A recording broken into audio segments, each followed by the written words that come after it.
दोस्तों आज हम बात करने वाले हैं जासूसी की और क्यों सुर्खियों में है पेगासस। समझते हैं पेगासस है क्या, इसकी सुर्खियों में आने की आखिर वजह क्या है, कैसे काम करता है पेगासस और क्यों विवादों में है आजकल पेगासस का यह जिन्न। पेरिस की एक संस्था फॉरबिडन स्टोरीज और एमनेस्टी इंटरनेशनल के पास करीब 50,000 ऐसे फोन नंबर्स की लिस्ट है। ये वो नंबर है जिन्हें पेगासस स्पाईवेयर के जरिए हैक किया गया। इन दोनों संस्थानों ने इस लिस्ट को जारी करते हुए बताया है कि इसमें दुनिया भर के 16 मीडिया संस्थानों के शेयर किए गए नंबर हैं। हफ्तों के इन्वेस्टिगेशन के बाद खुलासा हुआ कि अलग अलग देशों की सरकारें पत्रकारों, विपक्षी नेताओं, बिजनेसमैन, सामाजिक कार्यकर्ताओं, वकीलों, वैज्ञानिकों की जासूसी कराती है। हैरानी की बात है कि इस सूची में भारत का भी नाम है। न्यूज पोर्टल द वायर की रिपोर्ट की माने तो जिन लोगों की जासूसी की गई उसमें 300 भारतीय लोग भी शामिल हैं। जासूसी के लिए इजराइल कंपनी द्वारा बनाए गए स्पाईवेयर पेगासस का इस्तेमाल किया गया है। यह एक जासूसी और निगरानी के लिए इस्तेमाल किया जाने वाला सॉफ्टवेयर है। इसके जरिए किसी फोन को हैक किया जा सकता है।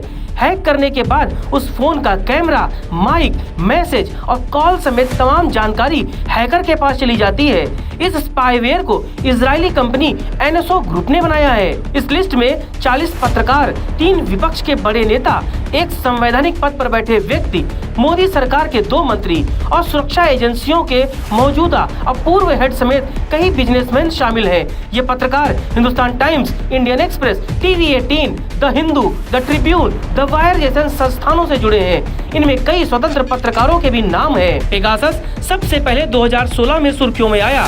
यूएई की मानवाधिकार कार्यकर्ता अहमद मंजूर को अनजान नंबर से कई एसएमएस मिले जिसमें ऐसे लिंक भेजे गए थे। अहमद को जब इस मैसेज को लेकर संदेह हुआ तो उन्होंने साइबर एक्सपर्ट से इस मैसेज की जांच करवाई। जांच में खुलासा हुआ कि यह मैसेज भेजे गए लिंक पर क्लिक करते हैं तो उनका फोन पेगासस डाउनलोड हो जाता है, यानी हैक हो जाता है।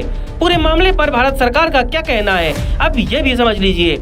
इस पूरे मामले पर इलेक्ट्रॉनिक्स और आईटी मंत्रालय ने सफाई दी है। मंत्रालय ने कहा है कि भारत एक मजबूत लोकतंत्र है और अपने नागरिकों के निजता के अधिकार के लिए पूरी तरह से समर्पित है। सरकार पर जो जासूसी के आरोप लग रहे हैं वह बेबुनियाद है। पेगासस को बनाने वाली कंपनी का कहना है कि वो किसी निजी कंपनी को यह सॉफ्टवेयर नहीं बेचती, बल्कि इसे केवल सरकार और सरकारी एजेंसियों को ही इस्तेमाल के लिए दिया जाता है।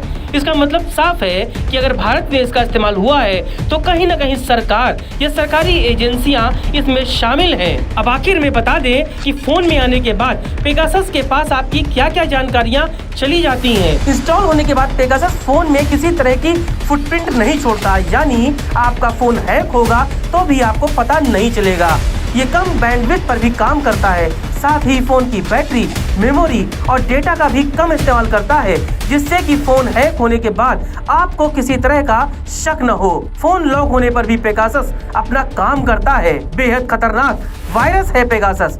यूजर की लोकेशन, पासवर्ड समेत हर गतिविधि पर निगाह रखता है और कर देता है आपको ऑनलाइन कैद। तो देखना होगा कि आने वाले चंद दिनों में इस विवाद पर कितना आगे बढ़ती है सरकार और किस तरह के नए खुलासे होते हैं। लेकिन सावधान रहिए आप कि कहीं अनजाने में ही किसी सॉफ्टवेयर को इंस्टॉल कर आप भी कैद न हो जाएं हैकर्स की नज़र में और आप भी न हो जाएं साजिश के शिकार। Bureau report, TV news virus.